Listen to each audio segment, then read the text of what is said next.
तो hydrocarbon topic के अंदर आज हम लोग बात करेंगे एल्काइंस के बारे में। और देखो, मैंने पहले भी बोला है, फिर बता रहा हूं कि अगर आप ऑर्गेनिक केमिस्ट्री में किसी भी पर्टिकुलर कंपाउंड को स्टडी करना चाह रहे हैं या किसी फैमिली ऑफ कंपाउंड को स्टडी करने चाह रहे हैं, तो हम लोग उसमें ज्यादातर 3 बातों में इंटरेस्टेड होते हैं। पहला, उस पर्टिकुलर कंपाउंड या उसकी फैमिली के मेंबर्स को कौन सी मेथड से प्रिपेयर कर सकते हैं, उसकी फिजिकल प्रॉपर्टीज क्या होती हैं और उसकी केमिकल प्रॉपर्टीज क्या हैं। ये 3 चीजें हम लोग पढ़ने में इंटरेस्टेड होते हैं। तो यही काम अब हमें एल्काइन के लिए करना है। लेकिन एक बार क्विकली हम लोग ये समझ लेते हैं एल्काइन होता क्या है। और मुझे उम्मीद है अब तक तो हम सबको इतने अच्छे से पता चल गया एल्काइन होता क्या है। बस एक क्विक रिकैप ले लेते हैं। तो एल्काइंस को अगर हमें नॉर्मली डिफाइन करना हो तो हम लोग ऐसा बोल सकते हैं कि एल्काइंस एक्चुअल में अनसैचुरेटेड हाइड्रोकार्बन है। और अनसैचुरेटेड हाइड्रोकार्बन का मतलब होता है ऐसे ऑर्गेनिक कंपाउंड जो फर्दर अभी और हाइड्रोजन ऐड करके एल्केन में कन्वर्ट हो सकते हैं। ठीक है, तो एल्काइंस आर अनसैचुरेटेड हाइड्रोकार्बन्स। और इन हाइड्रोकार्बन्स की एक स्पेशलिटी होती है कि इनमें एटलीस्ट एक ट्रिपल बॉन्ड जरूर होगा बिटवीन 2 कार्बन एटम्स। यानी एल्काइंस में कार्बन कार्बन के बीच में हमें ट्रिपल बॉन्ड जरूर मिलेगा। अच्छा, अगर हमें एल्काइंस के बीच में ट्रिपल बॉन्ड मिल रहा है तो इसमें से एक बॉन्ड सिग्मा बॉन्ड होगा और 2 बॉन्ड पाई बॉन्ड होंगे। आगे चलने से पहले एक छोटी सी बात बता दो, sigma bond sigma bond chemistry के अंदर एटॉमिक ऑर्बिटल की हेड टू हेड ओवरलैपिंग से बनता है या लेटरल ओवरलैपिंग से? हेड टू हेड ओवरलैपिंग से। बहुत बढ़िया। और पाई बॉन्ड लेटरल ओवरलैपिंग से। तो एक बात बताओ, अगर ट्रिपल बॉन्ड में 2 पाई बॉन्ड है तो इसका मतलब है 2 अलग अलग ऑर्बिटल्स क्या कर रहे होंगे? Lateral overlapping. मतलब कुल मिला के 2 ऑर्बिटल लेफ्ट वाले कार्बन के, 2 ऑर्बिटल राइट वाले कार्बन के लेटरल ओवरलैपिंग करेंगे। तो इन ओवरऑल 4 ऑर्बिटल्स को आपस में क्या करनी है? लेटरल ओवरलैपिंग, ताकि वो पाई बॉन्ड बना पाए। अच्छा, इसके अलावा जो हमारे एल्काइंस होते हैं उनका जनरल फॉर्मूला CnH2n-2 होता है, जहां पर N 2 से स्टार्ट होता है। यानी एल्काइन का सबसे छोटा मेंबर जो होगा उसमें नंबर ऑफ कार्बन 2 होंगे और फिर इसके बाद आप बढ़ाते चले जा सकते हो। यानी अगर आपने N की वैल्यू 2 रखी तो हमारे एल्काइन का फॉर्मूला क्या आएगा? C2H2 और इस एल्काइन का आईयूपीएसी नेम है एथाइन। अगर N की वैल्यू 3 रखी तो अगला मेंबर आएगा C3H4, जिसे आप चाहो तो इस तरह से भी ओपन स्ट्रक्चर में लिख सकते हो। तो ये हो जाएगा हमारा प्रोपाइन।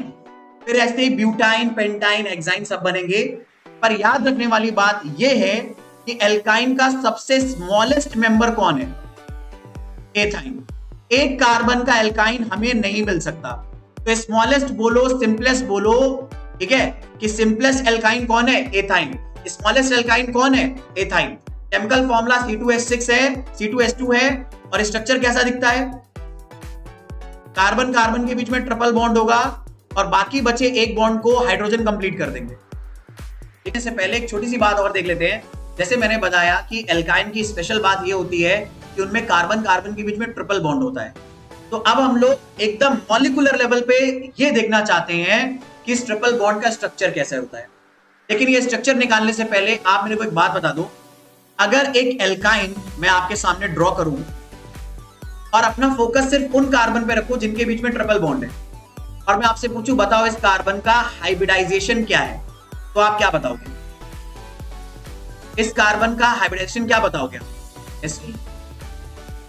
कैसे निकाला भाई? देखो, इस कार्बन के राइट साइड पे एक सिग्मा बॉन्ड और 2 पाई बॉन्ड है और लेफ्ट साइड पे एक सिग्मा बॉन्ड है। यानी ये कार्बन 2 सिग्मा बॉन्ड बना रहे हैं और 2 सिग्मा बॉन्ड वाले कार्बन का without lone pair hybridization sp होगा। अच्छा, sp हाइब्रिडाइजेशन का ऑर्बिटल के टर्म्स में मीनिंग क्या होता है, या कार्बन के रिस्पेक्ट में मीनिंग क्या है? तो कार्बन के रिस्पेक्ट में मीनिंग ये होता है कि कार्बन का जो इलेक्ट्रॉनिक कॉन्फ़िगरेशन है वो होता है 1s2 2s2 2p2। और एक्साइटेड स्टेट में जो हमारे कार्बन का वैलेंस ऑर्बिटल है उसके s ऑर्बिटल में एक इलेक्ट्रॉन होता है। 2 इलेक्ट्रॉन में से एक इलेक्ट्रॉन एक्साइटेड स्टेट में p में जंप कर जाता है और p में 2 थे, वो भी ड्रॉ कर दो। तो हमारे पास टोटल p में कितने ऑर्बिटल हैं? 3। एक px, एक py और एक pz। और एक s ऑर्बिटल है वैलेंस शेल में। तो अगर आपसे कोई सवाल पूछे कि कार्बन के वैलेंस शेल में एक्साइटेड स्टेट में कितने इलेक्ट्रॉन कितने ऑर्बिटल होते हैं? 4, 1 s और 3 p। तो जब हम ये बात बोलते हैं कि कार्बन का हाइब्रिडाइजेशन sp है, तो इसका मतलब हम ये बोल रहे होते हैं कि ये s इन 3 में से एक p ऑर्बिटल के साथ हाइब्रिडाइज हो जाएगा। हाइब्रिडाइज होने का मतलब है मिक्स हो जाएगा।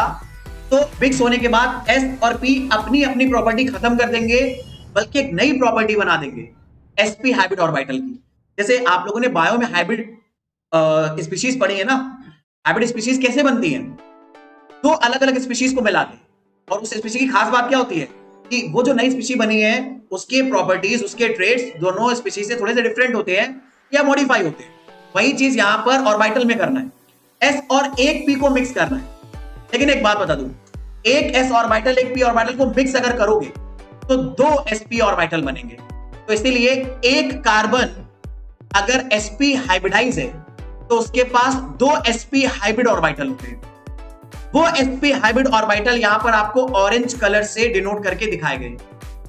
ये कार्बन एटम का न्यूक्लियस है, ये कार्बन एटम का एक sp हाइब्रिड ऑर्बिटल है और ये दूसरा sp हाइब्रिड ऑर्बिटल है। लेकिन ऐसा करने के बाद भी इस कार्बन के पास 2 p ऑर्बिटल अनहाइब्रिडाइज रह जाएंगे। वो 2 p ऑर्बिटल ऐसे शो करे गए। ये एक पूरा p ऑर्बिटल है। p ऑर्बिटल का शेप कैसा होता है? डंबल। तो ये एक पूरा p ऑर्बिटल है, ये एक पूरा p ऑर्बिटल है, ये, और ये एक पूरा p ऑर्बिटल है जो अंदर से बाहर की तरफ दिखाया गया है।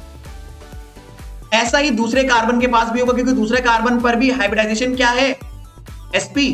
तो ये जो हमारा ऑर्बिटल है, ये कौन सा ऑर्बिटल है? sp hybrid orbital. ऑरेंज वाले ऑर्बिटल कौन से हैं? sp hybrid orbital. क्लियर है मेरी बात? और ये जो आपको इस तरह के डंबल शेप के ऑर्बिटल दिख रहे हैं, ये कौन से हैं? Unhybridised p orbital. और आप जरा रियलाइज करो, अगर कार्बन कार्बन ट्रिपल बॉन्ड में एक सिग्मा बॉन्ड और 2 पाई बॉन्ड बनने हैं, तो इन दोनों कार्बन में जब बॉन्डिंग होगी तो इनके 2 ऑर्बिटल को हेड टू हेड ओवरलैपिंग करनी पड़ेगी और बाकियों को लैटरल। अब जरा नोटिस करो, इस कार्बन का ये ऑर्बिटल भी sp2 हाइब्रिडाइज्ड है, सॉरी sp हाइब्रिडाइज्ड है, और ये ऑर्बिटल भी sp हाइब्रिडाइज्ड है, लेकिन ये अलग कार्बन का है। तो जैसे ये दोनों कार्बन एक दूसरे के पास आएंगे तो इन दोनों ऑर्बिटल के अंदर होते इलेक्ट्रॉन, तो ये दोनों ओवरलैप करेंगे और बॉन्ड बना लेंगे।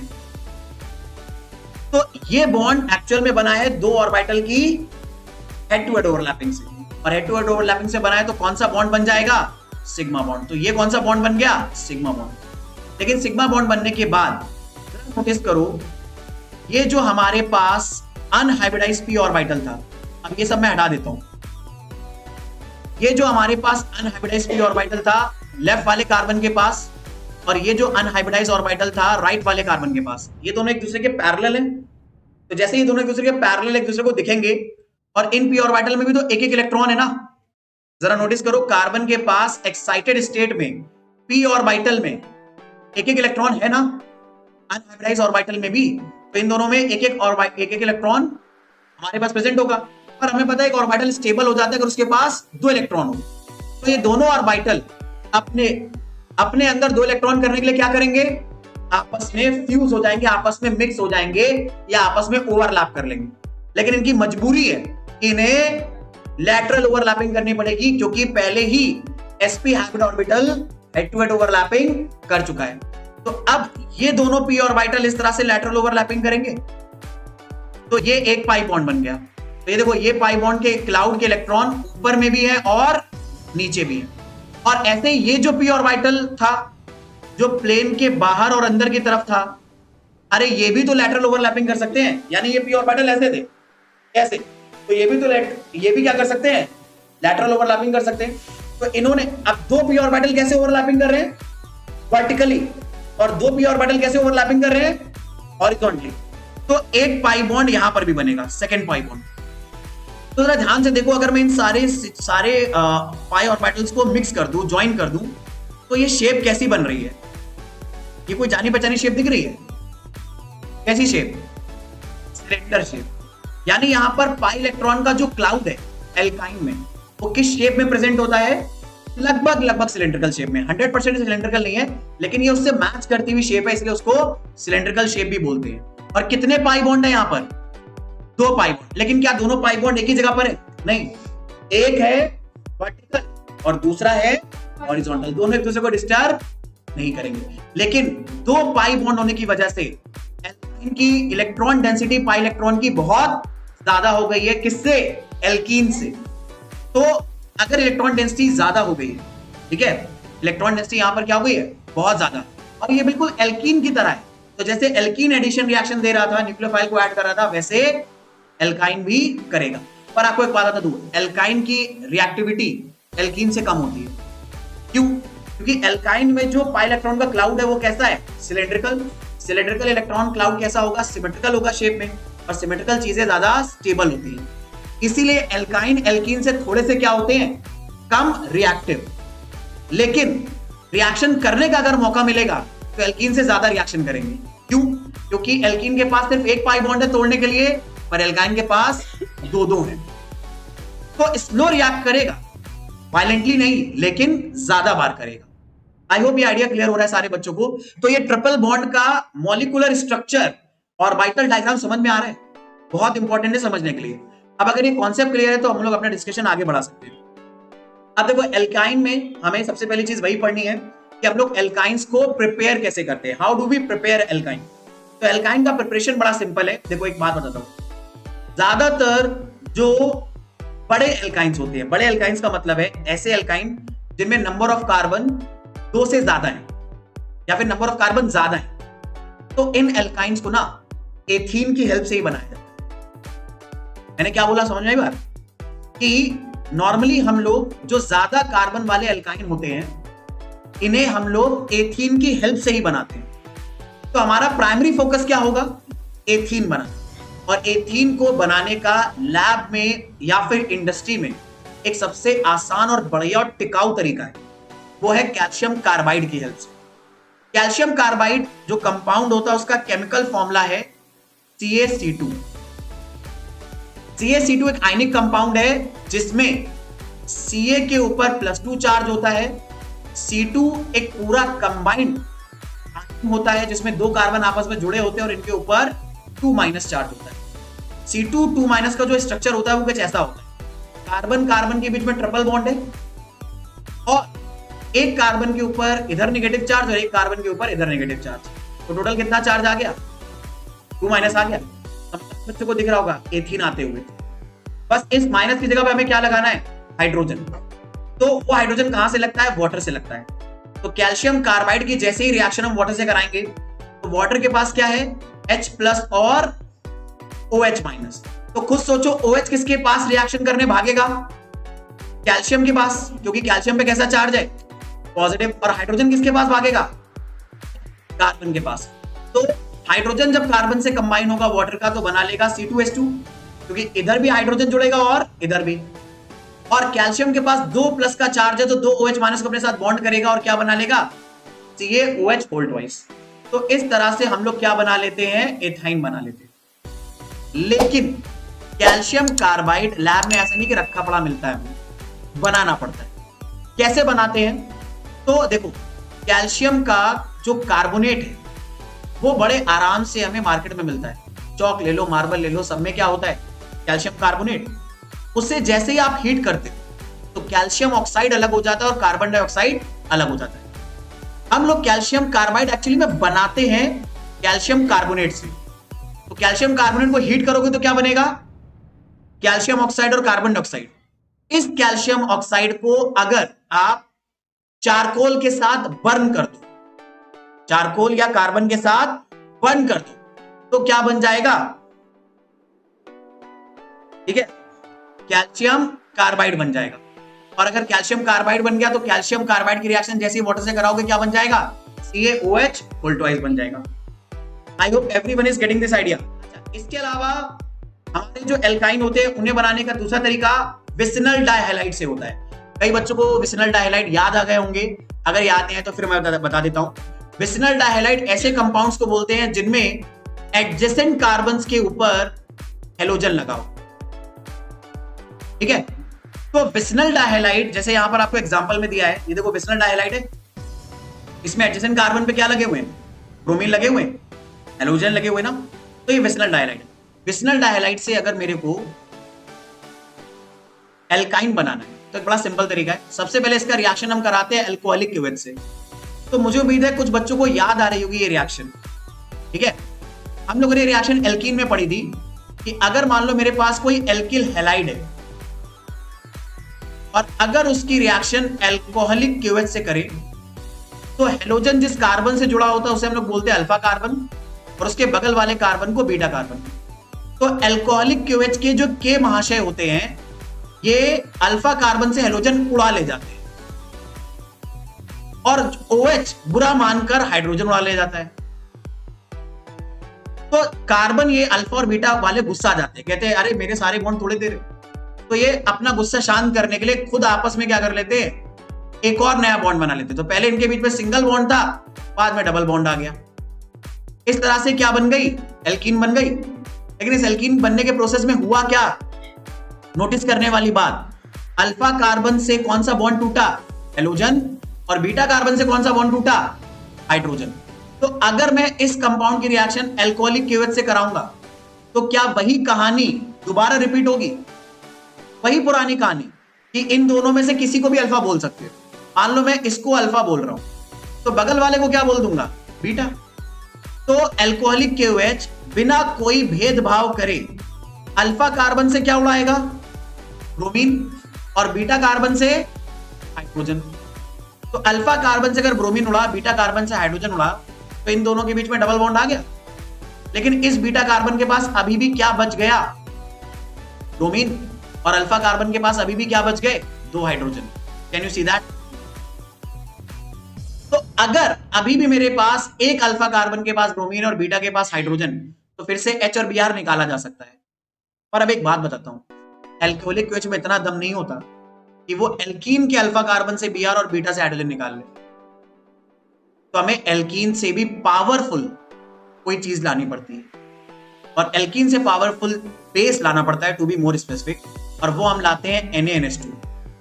NaNH2 क्या है, ये एल्कीन से भी पावरफुल बेस है। ये इतना ज्यादा पावरफुल बेस है कि ये NH2 जो देख रहे हो ना, ये आपके एल्कीन के बीटा कार्बन के हाइड्रोजन को हटा लेता है।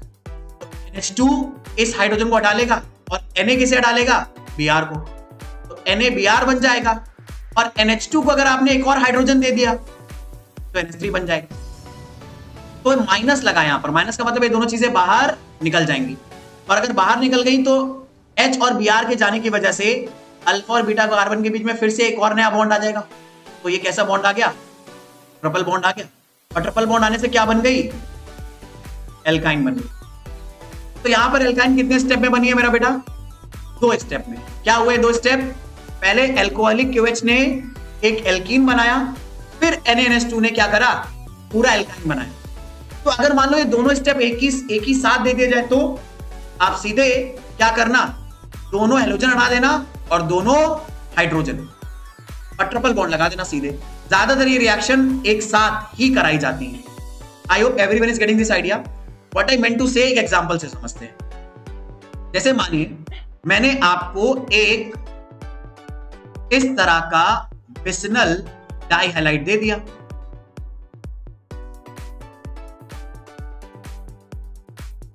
ये मैंने आपको एक विस्नल डाइहैलाइड दे दिया, और मैंने कहा कि मैं इस विस्नल डाइहैलाइड की पहले रिएक्शन करा रहा हूं अल्कोहलिक क्यूवेट से, और बाद में एक खतरनाक NaNH2 बेस से। तो बताओ प्रोडक्ट क्या बनेगा। तो दिमाग नहीं चलाना आपने, जैसे ही आपको अल्कोहलिक क्यूवेट और NaNH2 दिखाई दे तो तुरंत आपके दिमाग में बत्ती जलनी चाहिए कि ये दोनों चीजें कुल मिला के जब एक के बाद एक परफॉर्म होंगी तो ये दोनों Br निकल जाएंगे और ये दोनों हाइड्रोजन, और इसकी वजह से इन दोनों कार्बन्स पर ट्रिपल बॉन्ड आ जाएगा। तो ये CH3 इंटैक्ट रखना है, इसे कुछ चेंज मत करना, लेकिन आगे वाले दोनों कार्बन के बीच में क्या लगा देना, ट्रिपल। लेकिन ऐसा करने के बावजूद भी ये जो लास्ट वाला कार्बन है इसके पास एक हाइड्रोजन बचेगा ना, तो जल्दबाजी में से लिखना भूल मत जाना, पूरा लिख देना। क्लियर है मेरी बात? हाँ बेटा, बिल्कुल आप इसे डायरेक्टली परफॉर्म कर सकते हैं। और एक बात बताओ, इस रिएक्शन को किस टाइप की रिएक्शन बोलेंगे? सब्स्टिट्यूशन, एलिमिनेशन, एडिशन, कौन सी बोले? इस रिएक्शन को कौन सी रिएक्शन बोले? सब्स्टिट्यूशन, एलिमिनेशन, एडिशन, कौन सी? एलिमिनेशन। कैसे पहचानोगे? अरे नाम सुनो ना, एलिमिनेशन का मतलब क्या होगा? मॉलिक्यूल में से कोई चीज एलिमिनेट हो जाए। एलिमिनेट का मतलब क्या? बाहर निकल जाए। अरे जब बिग बॉस के घर से कोई एलिमिनेट होता है, बाहर ही निकलता है ना, तो यहां पर भी कोई चीज एलिमिनेट होगी तो मॉलिक्यूल से बाहर निकलेगी ना। अरे देखो यार, क्या बाहर निकल रही है? हाइड्रोजन और ब्रोमीन निकल रही है ना, निकलेगी नहीं। तो इस रिएक्शन को किस टाइप की रिएक्शन में मानोगे आप? एलिमिनेशन। तो मेरा बच्चा, आप लोगों ने एक बात नोटिस करी, कई बच्चे गलत आंसर दे रहे थे। क्यों दे रहे थे मैं आपको एक बार बताऊं। ऐसा नहीं कि आपको पता नहीं एलिमिनेशन क्या होता है, ऐसा नहीं है कि आपको नहीं पता है सब्स्टिट्यूशन क्या होता है, आप उसकी डेफिनेशन को यहां पर क्रॉस चेक ही नहीं कर रहे थे।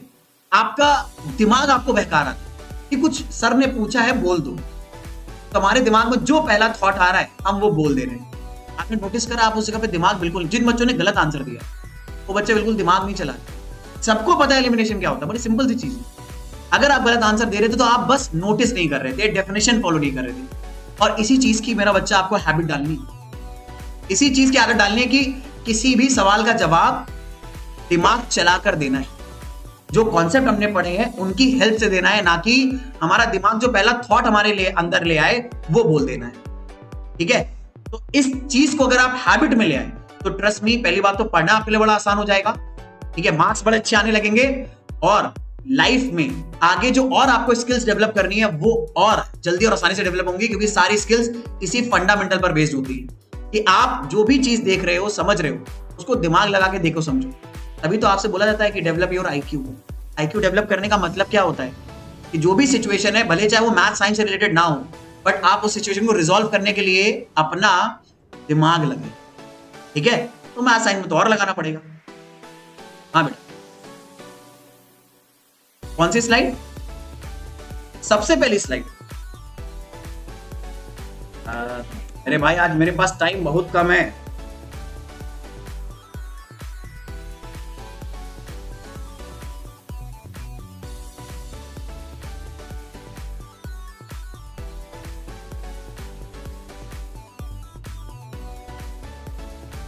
नहीं भाई, डायरेक्टली लर्न करनी है, कुछ नहीं पूछा जाएगा आपसे।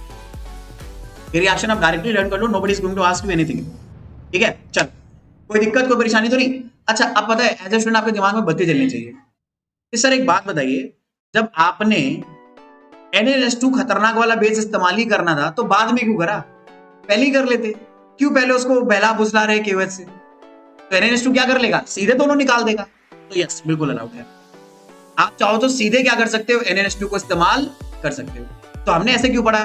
क्योंकि कोई महारथी थे जिन्होंने पहले ऐसे करा दिया और वो पब्लिश हो गया, तो हम लोग पढ़े जा रहे। ठीक है? आप डायरेक्ट NaNH2 का भी इस्तेमाल कर सकते हैं, उससे रिएक्शन बिल्कुल वैसे होगी जैसे आप कराना चाहते हो। तो उस चीज को भी देख लेते हैं फटाफट। तो मान लो ये मेरे पास एक विसिनल डाइहैलाइड है। अगर मैं इसकी सीधे रिएक्शन करा दूं G भर के NaNH2 से हीट कराते हुए, तो आपने बताना प्रोडक्ट क्या बनेगा। तो जैसे NaNH2 दिखाई दे और विसिनल डाइहैलाइड दिखाई दे, तो आपके दिमाग में जो घंटी बजनी चाहिए वो किसकी बजनी चाहिए? हाँ, हेलोजन और हाइड्रोजन को रिमूव करके ट्रिपल बॉन्ड लगा दो। तो ये दोनों हेलोजन उड़ा दो, ये दोनों हाइड्रोजन उड़ा दो, और इन दोनों कार्बन के बीच में ट्रिपल बॉन्ड लगा दो। बाकी सारा जो मॉलिक्यूल है वो एज इट इज रहेगा। तो ये जो कंपाउंड बनने वाला है, जल्दी से मुझे इसका आईपीसी नेम बता दो। ब्यूट-2-आइन। ब्यूटाइन अगर बोलोगे तो गलत है, क्योंकि ब्यूटाइन का मतलब होगा कि फर्स्ट कार्बन पे ट्रिपल बॉन्ड है। ब्यूट-2-आइन बोलना पड़ेगा यहां पर। ठीक है? चलो, प्रॉपर्टीज के ऊपर तो भाई छोटी छोटी बातें हमें समझनी है कि कौन सी अल्काइन गैस है, कौन लिक्विड है, कौन सॉलिड है। तो वही वाली बात है, जो फर्स्ट 3 मेंबर्स हैं, यानी एथाइन, प्रोपाइन और ब्यूटाइन, ये गैस है। जो नेक्स्ट 8 मेंबर्स हैं ये लिक्विड हैं, और उसके बाद वाले सारे वही सेमी सॉलिड्स, मतलब वैक्सी सॉलिड टाइप के, ठीक है। एल्काइंस कलरलेस होती हैं, ठीक है, और एथाइन की एक पर्टिकुलर ऑर्डर होती है जो उसको स्मेल करके ही पता चलेगी, ठीक है। जैसे एक पर्टिकुलर, जैसे शैनल का एक पर्टिकुलर टाइप का परफ्यूम है, तो अगर मैंने कहा कि शैनल के परफ्यूम के कैरेक्टरिस्टिक ऑर्डर होती है, तो तब तक आपको नहीं पता चलेगी जब तक आप उसे स्मेल नहीं करोगे, मतलब कंपैरिजन नहीं है उसका, ठीक है, कि उसे स्मेल करने करोगे तभी पता चलेगा, ठीक है। और बाकी जो मेंबर्स है वो क्या है, ओडरलेस, यानी उनकी कोई स्मेल नहीं है। इसके अलावा जो एल्काइंस होते हैं they are weakly polar in nature, मतलब बहुत कम पोलैरिटी होती है, पोलैरिटी है पर बहुत कम पोलैरिटी है, और बहुत कम पोलैरिटी होने की वजह से ये ऑर्गेनिक सॉल्वेंट्स में ज्यादा सॉल्युबल होते हैं। मतलब कम पोलैरिटी है तो आपको पता है ना, लाइक डिसॉल्व लाइक, पोलर चीजों में डिसॉल्व होती है, नॉन पोलर में। तो क्योंकि एल्काइन बहुत कम पोलर है पर वाटर बहुत ज्यादा पोलर होता है, तो एल्काइन वाटर में ऑलमोस्ट क्या होती है, इमिसिबल, यानी डिसॉल्व नहीं होती। पर ऑर्गेनिक सॉल्वेंट्स जैसे ईथर, कार्बन टेट्राक्लोराइड, बेंजीन, इसमें अच्छे से क्या हो जाती है, डिसॉल्व। बाकी छोटा सा वही idea, melting point, boiling point, इसमें बिना किसी परेशानी के इंक्रीज होता है with increase in molecular mass. जैसे एल्केन में पढ़ा था ना, अब्रप्शन आ रहा था, कभी बढ़ रहा था कभी घट रहा था। जो आइसोमेरिक एल्केन थे उनके बॉइलिंग पॉइंट साइड चेन के नंबर के इनवर्सली प्रोपोर्शनल थे, यहाँ पर ऐसा कुछ नहीं। मेल्टिंग पॉइंट, बॉइलिंग पॉइंट क्या होता है, इंक्रीज होता है मॉलिक्यूलर मास के बढ़ने के साथ साथ। इतना सा हमें बात याद नहीं, कॉमन सेंस वाली, ठीक है। अब आ जाते हैं मेन इसकी केमिकल प्रॉपर्टीज के ऊपर, ठीक है। तो केमिकल प्रॉपर्टीज को इसको स्टडी करना हम लोग स्टार्ट कर देते हैं वन बाय वन। तो एल्काइन की सबसे पहली जो केमिकल प्रॉपर्टी है वो ये है कि एल्काइंस एक्चुअल में एसिडिक होते हैं नेचर में। अच्छा एक बात बताओ, एक एसिड की पहचान क्या होती है? अगर मान लो HA मैं बोलूं एक एसिड है, तो HA एसिड की पहचान क्या होगी कि ये H+ आयन लूज कर सकता है, यही तो एक एसिड की पहचान होती है। तो एल्काइन को अगर मैं बोल रहा हूं कि एल्काइन का नेचर एसिडिक है, तो इसकी पहचान क्या होगी कि ये भी हाइड्रोजन लूज कर सकता है। तो एक बात बताऊं, जैसे मान लो कोई हमारे पास एल्काइन है इस टाइप का, जिसमें कार्बन कार्बन के बीच में ट्रिपल बॉन्ड है, तो इनमें से एक कार्बन के पास हाइड्रोजन होना जरूरी है, तभी तो एल्काइन H+ लूज करेगी। अगर मैंने एक कार्बन को एल्किल ग्रुप दे दिया है तो इस कार्बन के साथ मजबूरी होगी इसी को हाइड्रोजन देना पड़ेगा, और अगर इसी को हाइड्रोजन दिया तो अब इसके आगे तो चेन बन नहीं सकती, चेन नहीं बन सकती, इसका मतलब है ये कार्बन हमेशा चेन के आखिर में होगा। और आपको पता है चेन के आखिर में जब कोई चीज होती है या किसी सीक्वेंस में आखिर में कोई चीज होती है, तो हम बोलते हैं कि वो टर्मिनल पोजीशन है उस चीज की। जैसे कहते नहीं है रेलवे स्टेशन में कई टर्मिनल्स होते हैं, तो टर्मिनल का मतलब क्या होता है, जहां पे रेलगाड़ी आखिर में पहुंच जाती है। तो ये कार्बन के आगे कोई चेन नहीं जा सकती, तो इस कार्बन को हम लोग बोलते हैं टर्मिनल कार्बन। और इस एल्काइन में टर्मिनल कार्बन के पास क्या है, हाइड्रोजन। तो इस हाइड्रोजन को क्या बोलोगे, टर्मिनल हाइड्रोजन। तो ये कार्बन क्या है, इसकी लैंग्वेज क्या है, ये भाई साहब है टर्मिनल कार्बन। टर्मिनल कार्बन का मतलब क्या है कि ये चेन के एंड पर, या फिर अगर यहीं से चेन स्टार्ट हो रही तो चेन की बिगनिंग पर है, क्योंकि जो चीज जहां खत्म होगी वहां से शुरू भी तो हो सकती है, ठीक है। और इससे जो हाइड्रोजन जुड़ा होगा ये क्या हो जाएगा, टर्मिनल हाइड्रोजन। तो आपको एक बात बता दूं, ऐसा कोई भी एल्काइन जिसके पास टर्मिनल हाइड्रोजन है, वो हाइड्रोजन एक्चुअल में एसिडिक नेचर का होता है। यानी इसका मतलब है इस एल्काइन के पास कैपेबिलिटी होती है कि ये अपने टर्मिनल हाइड्रोजन को H+ के फॉर्म में क्या कर दे, बाहर निकाल दे।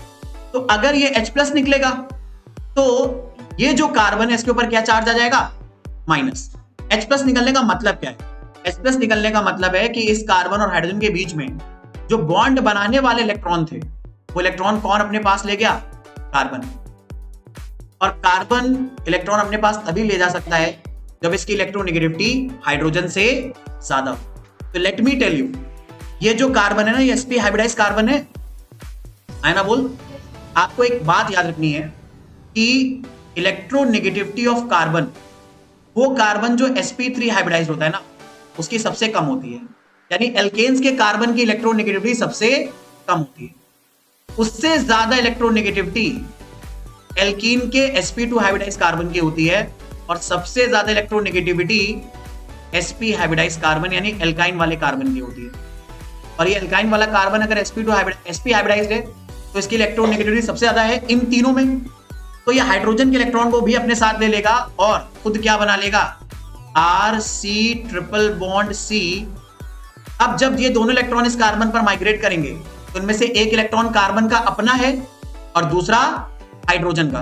तो एक एक्स्ट्रा इलेक्ट्रॉन आने की वजह से इसके ऊपर चार्ज क्या आएगा, माइनस।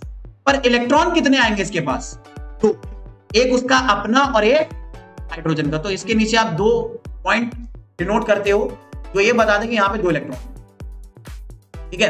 तो एक बात बताओ, अगर कोई आपसे सवाल पूछे कि ये जो हमारे टर्मिनल हाइड्रोजन वाले एल्काइन होते हैं ये H+ क्यों डोनेट कर सकते हैं, तो आप रीजन क्या बताओगे? आप रीजन ये बताओगे कि एल्काइन के ट्रिपल बॉन्ड वाले जो कार्बन होते हैं उनका हाइब्रिडाइजेशन होता है sp, और sp हाइब्रिडाइजेशन की वजह से इनकी इलेक्ट्रोनेगेटिविटी बहुत ज्यादा होती है। और बहुत ज्यादा होने की वजह से एक्चुअल में कार्बन और हाइड्रोजन के इलेक्ट्रॉन का जो इलेक्ट्रॉन पेयर होता है वो कार्बन की तरफ ज्यादा होता है।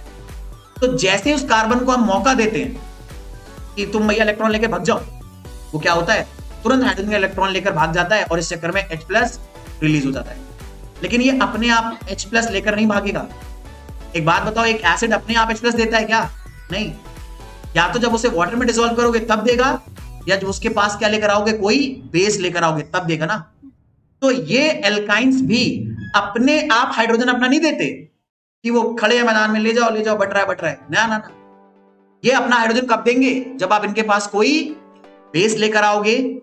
अच्छा, वाटर में डिसॉल्व करने पर एक बात बताऊं, ये कार्बन हाइड्रोजन बॉन्ड टूट तो सकता है लेकिन ये इतना सफिशिएंट स्ट्रांग होता है ना कि बहुत सारे बॉन्ड नहीं टूटते। मतलब जब आप वाटर में डिसॉल्व करोगे एल्काइन को, कोई एक एल्काइन मॉलिक्यूल थोड़ी करोगे, आप क्या करोगे, बिलियंस एंड बिलियंस मॉलिक्यूल उसमें क्या करोगे, ऐड करोगे। तो उनमें से कुछ अपना बॉन्ड तोड़ेंगे पर बहुत सारे अपना बॉन्ड नहीं तोड़ेंगे। सिंपल भाषा में अगर बोला जाए तो एल्काइन वीक एसिड होते हैं, क्योंकि वीक एसिड क्या करते हैं, वाटर में डालने पर अगर उसके 100 मॉलिक्यूल डाले तो बहुत कम मॉलिक्यूल H+ देते हैं और बाकी एज इट इज वाटर में बढ़िया चिल करते हैं। ठीक है, क्लियर है मेरी बात?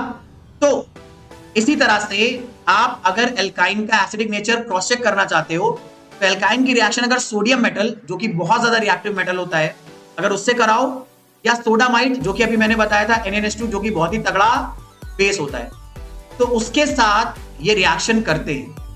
और एक बात बताओ, एसिड मेटल के साथ रिएक्शन करके कौन सी गैस लिबरेट करता है, हाइड्रोजन। तो अगर एल्काइन जिसके पास टर्मिनल हाइड्रोजन है, अगर मैं उसमें सोडियम डालूं और मुझे हाइड्रोजन गैस लिबरेट होते हुए मिल जाए, तो मैं अपने आप क्या बोलूंगा कि ये जो एल्काइन है ये एसिड की तरह बिहेव कर रही है, तो अपने आप इसमें एसिडिक नेचर आएगा ना। तो बिल्कुल वही होता है। तो ये हमारी एल्काइन एसिडिक नेचर बिहेव करेगी। और अब जैसे मान लो ये एल्काइन हमने एथाइन लिए, तो एथाइन अगर बहुत सारा सोडियम है तो अपने दोनों हाइड्रोजन दे सकती है, पर अगर सोडियम कम है तो एक हाइड्रोजन दे देगी और दूसरा वाला नहीं देगी। पर अगर बहुत सारा है तो दोनों हाइड्रोजन दे देगी।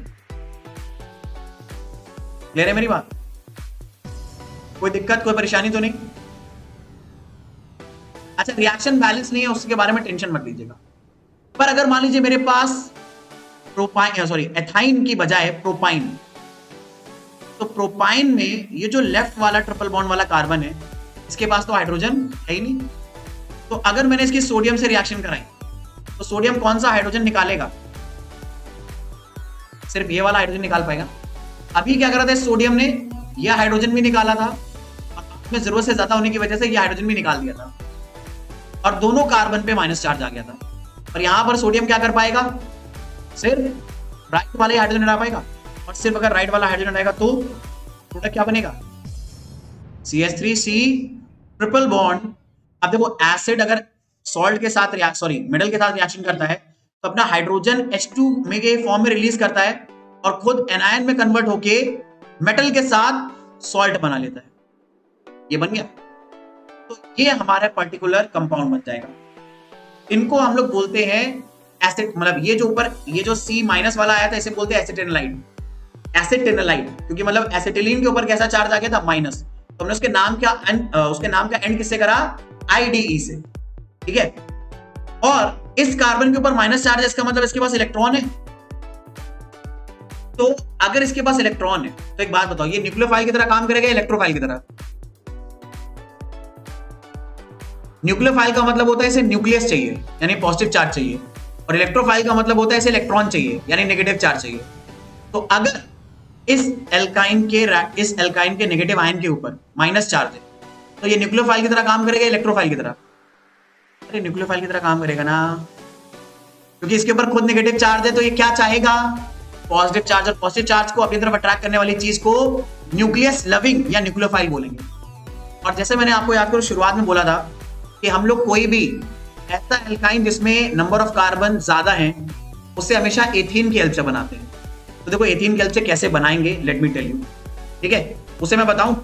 एक मिनट ब्लैक स्क्रीन पे चलते हैं और मैं आपको बताने जा रहा हूं सुपर भयंकर मोस्ट इंपॉर्टेंट बात। इसे नोट डाउन कर लो क्योंकि ब्लैक स्क्रीन पर है तो आपको नोट्स में नहीं मिलेगी, लेकिन ये नोट डाउन कर लो।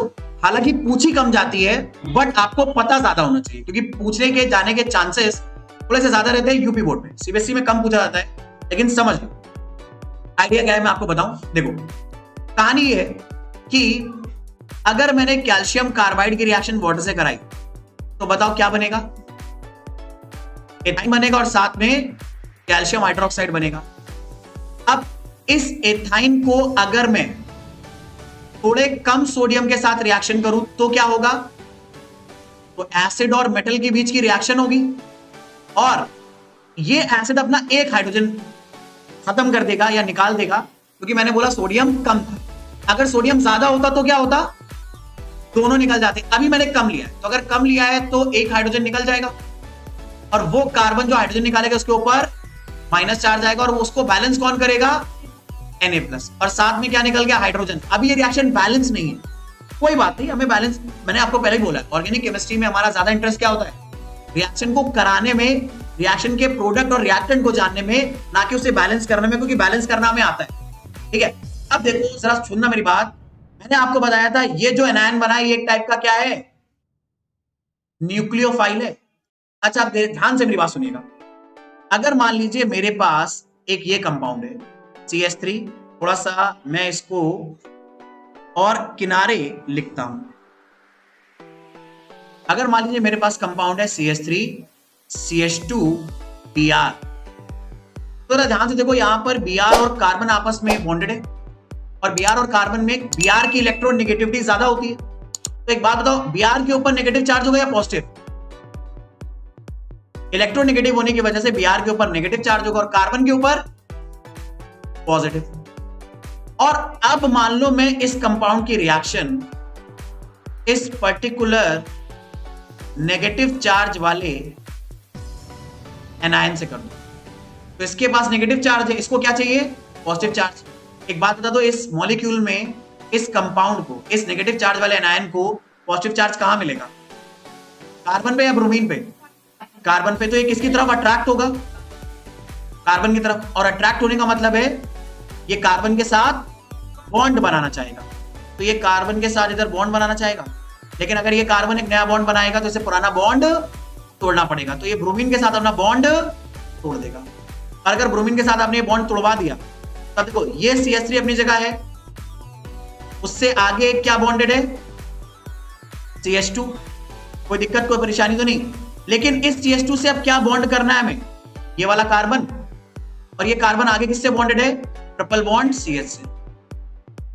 तो ध्यान से देखो हमने कितने कार्बन का एल्काइन लिया था, 2 कार्बन का एल्काइन लिया था। सोडियम मेटल से रिएक्शन करके जब इसे एनायन में कन्वर्ट करा और इसकी रिएक्शन करा दी एल्किल हैलाइड से। ये कौन सा कंपाउंड है, एल्किल हैलाइड। तो यहां पर रिएक्शन में जो कंपाउंड मिला है वो भी तो एक एल्काइन है रिएक्शन के बाद, और इस एल्काइन में देखो कितने कार्बन है,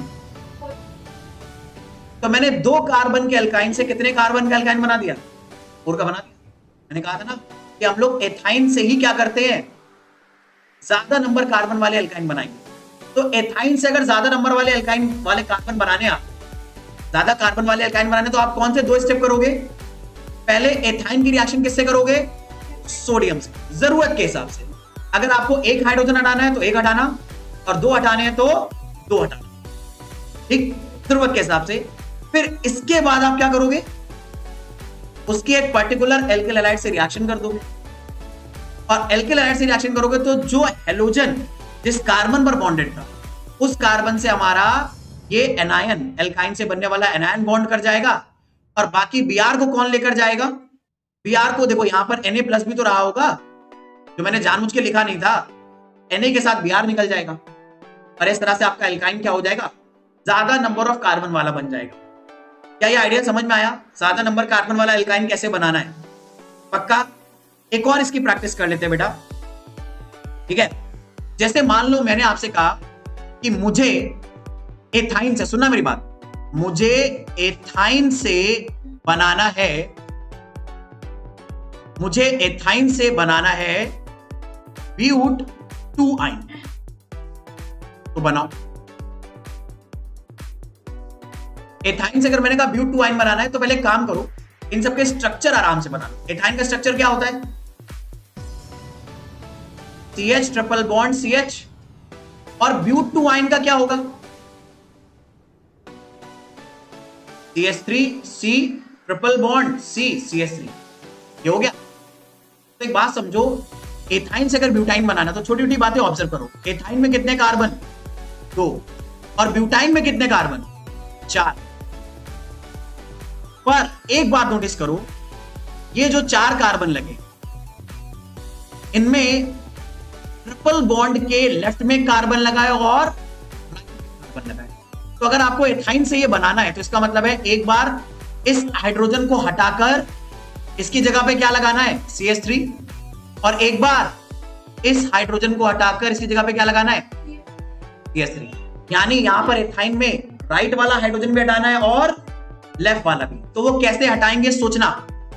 सबसे पहले इसकी हम लोग क्या करा दें, रिएक्शन करा दें किसी भी सोडियम मेटल से या सोडामाइड से, आपकी मर्जी, दोनों से अलग है। तो मान लो अभी मैं सोडियम से करा रहा हूं, तो सोडियम क्या करेगा,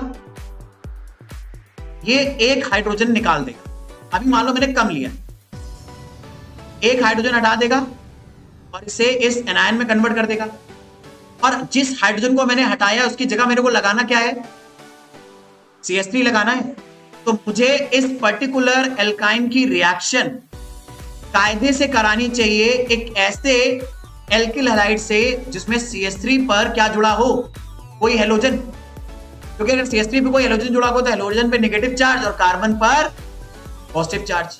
तो ये एल्काइन का कार्बन किस पर अटैक करेगा, पॉजिटिव वाले कार्बन पे, और ब्रोमीन का बॉन्ड टूट जाएगा। आई hope everyone is getting this idea. तो ऐसा करने पर ये मॉलिक्यूल एज इट इज मैं लिख दूं,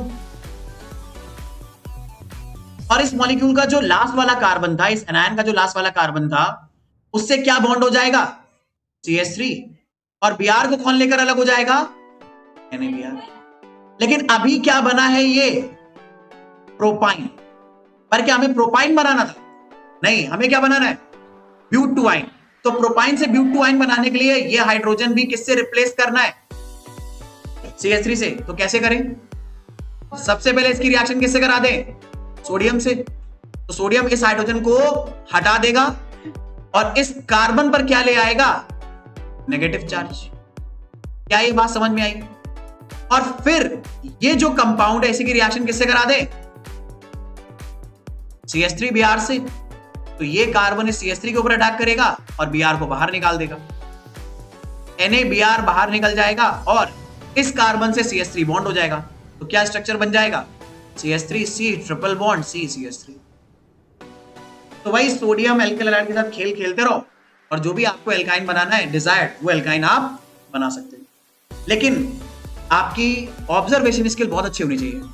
ऑब्जर्वेशन स्किल का मतलब है कि एल्काइन के कौन से हाइड्रोजन को हटाकर उसकी जगह पर हम क्या लगा रहे हैं, उसे लगाने के लिए कौन सा एल्किल हैलाइड हमें इस्तेमाल करना पड़ेगा। ये सारा का सारा प्रेजेंस ऑफ माइंड का गेम है। और आपको एक बात बताओ, प्रेजेंस ऑफ माइंड कई बार एक रिएक्शन को देखकर नहीं आ पाता, आपको मल्टीपल रिएक्शन क्या करनी पड़ेंगी, प्रैक्टिस करनी, तब आ पाएगी। क्लियर है मेरी बात? हाँ। कौन सा बीच वाला स्टेप,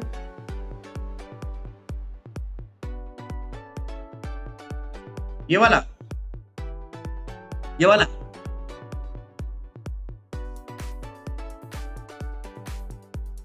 ये, अरे यार ये तो अभी अभी बताया मैंने कि एल्काइन का हाइड्रोजन एसिडिक होता है और एक एसिड मेटल से रिएक्शन करके क्या बनाता है, सॉल्ट। मतलब वो एसिड अपना हाइड्रोजन हटा देगा और खुद मेटल के साथ बॉन्ड कर ले जाएगा। तो जब ये एल्काइन अपना हाइड्रोजन हटाएगा तो खुद माइनस चार्ज एक्वायर कर लेगा और Na के ऊपर प्लस आ जाएगा। ठीक है, आइडिया समझ में है? तो ये हमारा कहानी थी एसिडिक नेचर ऑफ एल्काइन की।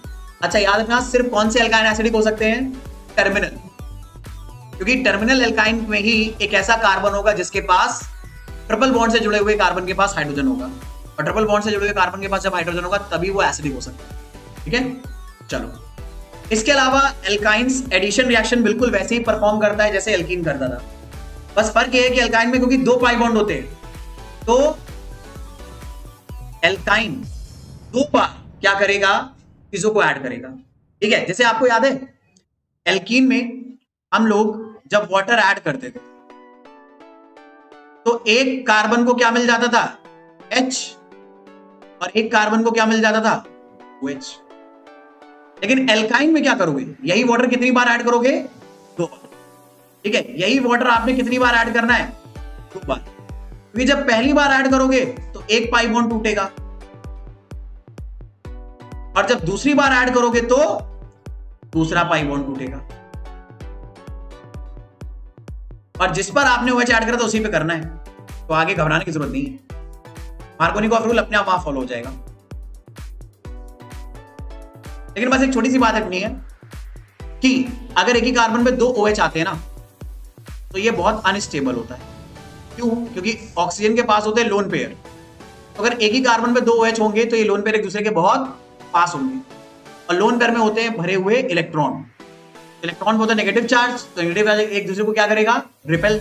और मैंने बताया मॉलिक्यूल में अगर आया रिपल्शन तो मॉलिक्यूल हो गया अनस्टेबल, और अनस्टेबल चीजें यूनिवर्स में अपने आप क्या होना चाहती हैं, स्टेबल। तो ये मॉलिक्यूल अपने आप स्टेबल होने के लिए अपने अंदर से वाटर निकाल देता है। कहते हैं कि भाई स्टेबिलिटी लाने के लिए बलि देनी पड़ेगी, तो ये मॉलिक्यूल किसकी बलि देता है, वाटर की, और है भी इसके अंदर, तो ये वाटर निकाल देगा। पर जब वाटर निकालेगा तो ध्यान से देखो, इस कार्बन ने अपना एक बॉन्ड तोड़ा और इस ऑक्सीजन ने अपना एक बॉन्ड तोड़ा, तो ये ऑक्सीजन और ये कार्बन आपस में क्या कर लेंगे, बॉन्ड बना लेंगे। तो यहां पर हमें मिल जाएगा इस कार्बन और ऑक्सीजन के बीच में डबल बॉन्ड, यानी कैसा कंपाउंड मिल गया, कार्बोनिल कंपाउंड। याद है ना, C डबल बॉन्ड आने का मतलब है कार्बोनिल कंपाउंड मिल गया। बस यही काम करना होता है और कुछ नहीं, बार बार यही करना है। ठीक है, बाकी एल्काइन की जो एडिशन रिएक्शन, उनमें आपने सबसे पहला एडिशन रिएक्शन हाइड्रोजन को तो पढ़ा ही है। आपको याद है ना कि अगर आप एक एल्काइन ले लो और एल्काइन का सीधे आप कैटेलिटिक अगर हाइड्रोजनेशन कर दो तो क्या बन जाता है, तो डबल ये ट्रिपल बॉन्ड कन्वर्ट हो जाता है सिंगल बॉन्ड में, और इन कार्बन के पास क्या आ जाता है, हाइड्रोजन। पर अगर मैं इसी पैलेडियम कैटलिस्ट को थोड़ा सा पॉइजन दे दूं बेरियम सल्फेट का, तो इस कैटलिस्ट का नाम क्या हो जाता है, पैलेडियम BaSO4 वाला जो कैटलिस्ट होता है, इस कैटलिस्ट का स्पेशल नाम है, याद है,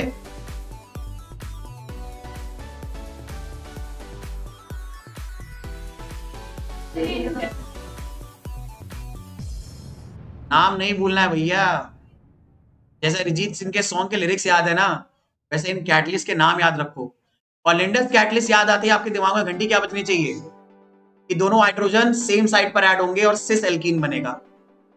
लेकिन यहां पर डबल बॉन्ड बनता है, ट्रिपल बॉन्ड नहीं, सॉरी सिंगल बॉन्ड नहीं।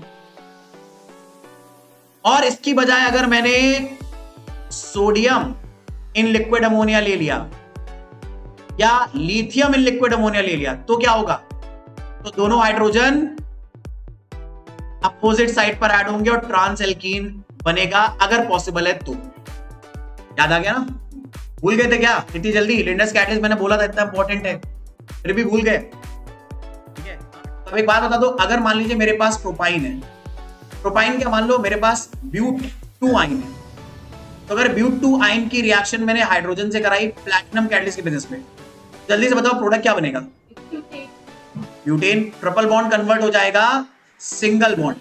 बहुत बढ़िया। अगर मैंने ये रिएक्शन कराई हाइड्रोजन से पैलेडियम इन BaSO4 की वजह में, तो सिस एल्कीन बना देना, यानी दोनों हाइड्रोजन सेम साइड पे ऐड कर देना, सिस ब्यूटीन बना देना। और अगर ये रिएक्शन मैंने सोडियम से कराई in presence of liquid ammonia, तो क्या बनेगा? बढ़िया वाला ट्रांस एल्काइन, ट्रांस एल्कीन। दोनों में क्या कर देना? अपोजिट साइड पे हाइड्रोजन लगा देना। और फिर से बोल रहा हूं, इस कैटलिस्ट को क्या बोलते हैं? लिंडस कैटलिस्ट। अच्छा, लिंडस कैटलिस्ट बनाने के लिए क्या पैलेडियम में बेरियम सल्फेट ही डाल सकते हैं या कोई और केमिकल भी डाल सकते हैं? तो और केमिकल भी अलाउड है, कैल्शियम कार्बोनेट भी डाल सकते हो, वो भी अलाउड है। और आप सिर्फ प्योर चारकोल यानी कोयला भी यूज कर सकते हैं, ठीक है? चारकोल का भी यूज कर सकते हैं। क्लियर है? इन सारे सब्सटेंस का काम है कैटलिस्ट की एक्टिविटी को कम करना, ताकि रिएक्शन को ये एल्कीन पर ही रोक दे और आगे ना लेकर जाए। बाकी वही हेलोजन ऐड करना है। समझदार बच्चे समझ ही गए होंगे कि अगर मेरे भाई आप किसी एल्काइन में हेलोजन ऐड करोगे तो हेलोजन के जो दो एक्स हैं, यानी क्लोरीन, ब्रोमीन, आयोडीन के जो दो पार्ट हैं, पहले वो एक पाई बॉन्ड तोड़कर इन दोनों पर अलग अलग ऐड होगा, लेकिन क्योंकि अभी भी एक और पाई बॉन्ड प्रेजेंट है तो एक बार और ऐड हो जाएगा। तो एक्चुअल में यहां पर कितनी बार हेलोजन ऐड होगा? 2 बार ऐड होगा, तो टोटल 4 हेलोजन ऐड हो जाएंगे। सिर्फ इतना ध्यान रखना, ठीक है? तो अगर मैं आपसे एक एग्जांपल में यहां पूछूं कि मान लीजिए मेरे पास प्रोपाइन है, ठीक है? मान लीजिए मेरे पास प्रोपाइन है, और अगर मैं प्रोपाइन की रिएक्शन करा दूं ब्रोमीन से, तो मैं पूछूं बताओ प्रोडक्ट क्या बनेगा, तो क्या लिखोगे आप? तो CH3 को एज इट इज लिखा रहने दोगे, सिंगल बॉन्ड कार्बन लिखोगे, और फिर इस ट्रिपल बॉन्ड को कन्वर्ट कर दोगे सिंगल बॉन्ड में, और इनकी जगह पे कितने ब्रोमीन लगा दोगे? दोनों के पास 2-2 ब्रोमीन लगा दोगे। और एक बात बताओ, ब्रोमीन का कलर कैसा होता है? Reddish brown colour. यानी Br2 अगर रेडिश ब्राउन कलर की गैस थी या लिक्विड था और वो एल्काइन के साथ रिएक्शन करके ये कंपाउंड बना ले रहा है, तो क्या रेडिश ब्राउन कलर डिसअपियर हो जाएगा? और अगर रेडिश ब्राउन कलर डिसअपियर हो गया तो क्या हम बोल सकते हैं कि ये टेस्ट फॉर अनसैचुरेशन है? तो याद रखना, जिस तरह से एल्कीन टेस्ट फॉर अनसैचुरेशन दे रहा था, एल्काइन भी ब्रोमीन के साथ क्या देते हैं? Test for unsaturation. क्या ये बात दिमाग में गई सभी के?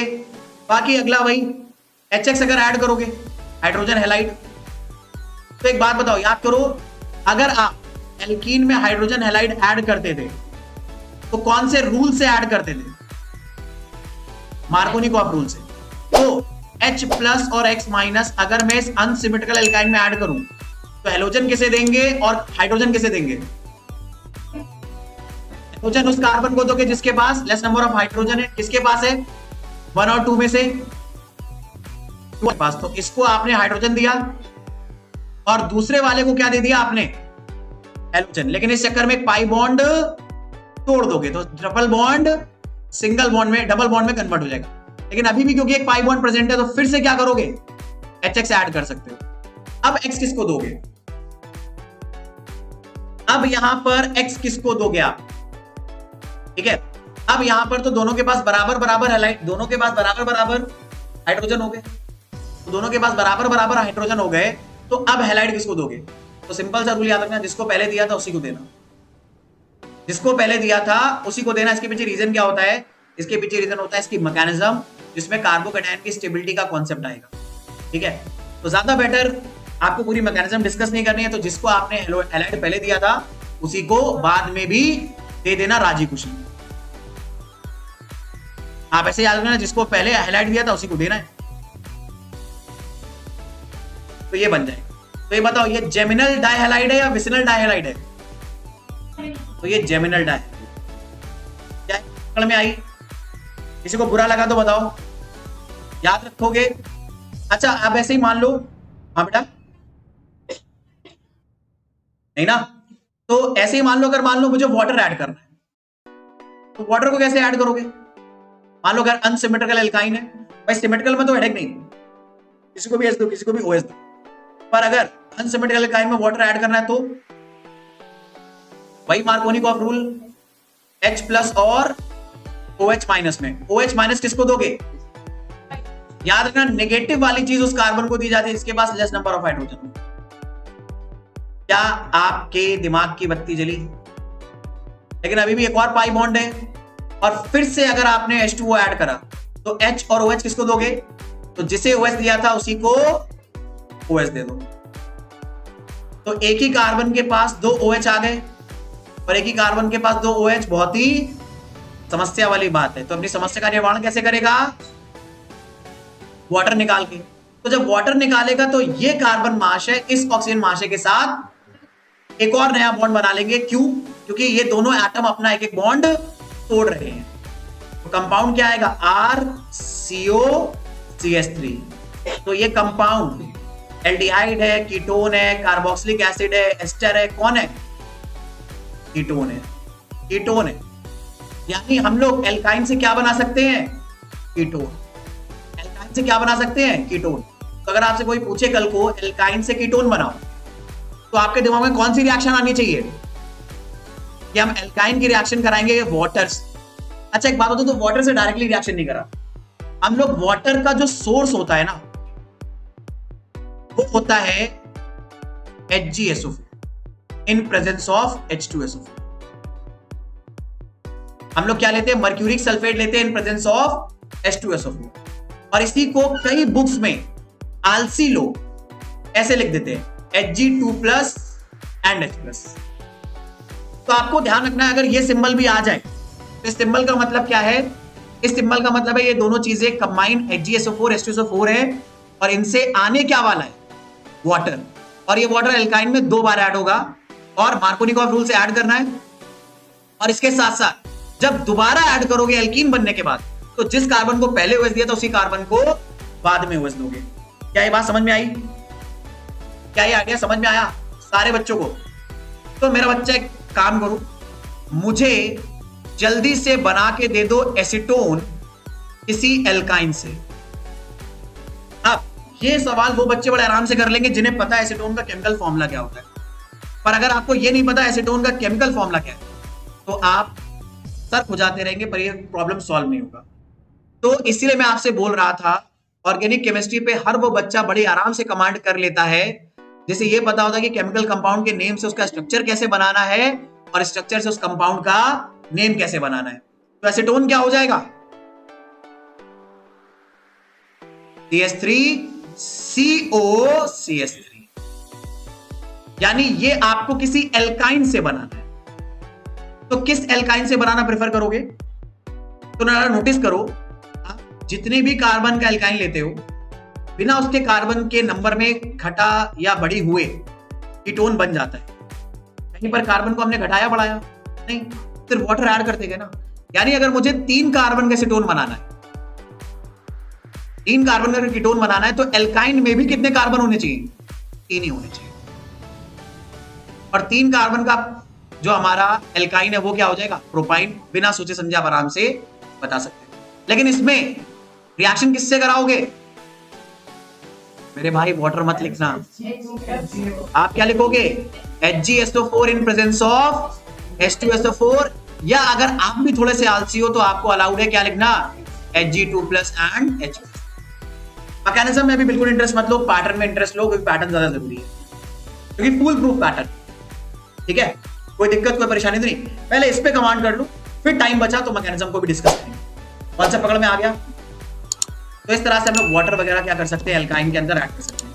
तो बस वही सारी एडिशन रिएक्शन है जो एल्कीन करता था, बट एक बार एडिशन की बजाय 2 बार एडिशन होता है। और एल्कीन जैसे मार्कोनिकॉफ रूल फॉलो करता था, वैसे ही एल्काइन भी मार्कोनिकॉफ रूल फॉलो करेगा बिना किसी दिक्कत। भाई आज इतने रखेंगे, यहां पर आपका एल्काइन टॉपिक खत्म हो गया है। मिलेंगे नेक्स्ट क्लास में।